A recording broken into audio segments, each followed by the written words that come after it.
இதயம் வேண்டிய முதலை புத்தியால் தப்பித்த குரங்கு. ஒரு சிறுகதை. ஒரு காலத்தில் அடர்த்தியான பசுமை வனத்தின் ஓரமாக ஓடும் ஆற்றங்கரையில் ஒரு பெரிய நாவல் மரம் இருந்தது. அந்த மரத்தில் ரக்தமுகன் என்ற குரங்கு வசித்து வந்தது. அது புத்திசாலியான இனிய குணமுள்ள குரங்கு. ஒரு நாள் கராலமுகன் என்ற முதலை ஆற்றில் நீந்தி வந்து மரத்தின் அருகில் ஓய்வெடுத்தது. குரங்கு அதை பார்த்து, "நீ என் விருந்தாளி" என்று சொல்லி இனிப்பான நாவல் பழங்களை பறித்து கொடுத்தது.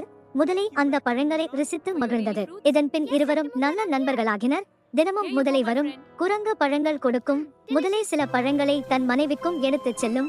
ஆனால் முதலையின் மனைவி மிகவும் பேராசைக்காரி. இவ்வளவு இனிப்பான பழங்கள் தரும் குரங்கின் இதயம் எவ்வளவு சுவையாக இருக்கும் என்று கணவனிடம் சொன்னது. அந்த குரங்கை வீட்டுக்கு அழைத்து வா, அதன் இதயத்தை நான் சாப்பிட வேண்டும் என்றது. முதலை மனம் வருந்தினாலும் மனைவியின் பிடிவாதத்தால் குரங்கை விருந்துக்கு அழைத்தது. "என் மனைவி உன்னை பார்க்க ஆசைப்படுகிறாள், என் முதுகில் ஏறிக்குள், நான் உன்னை தூக்கிச் செல்கிறேன்" என்றது. ஆற்றின் நடுவில் செல்லும் போது முதலை உண்மையை சொன்னது. "என் மனைவி உன் இதயத்தை சாப்பிட விரும்புகிறாள்" என்றது.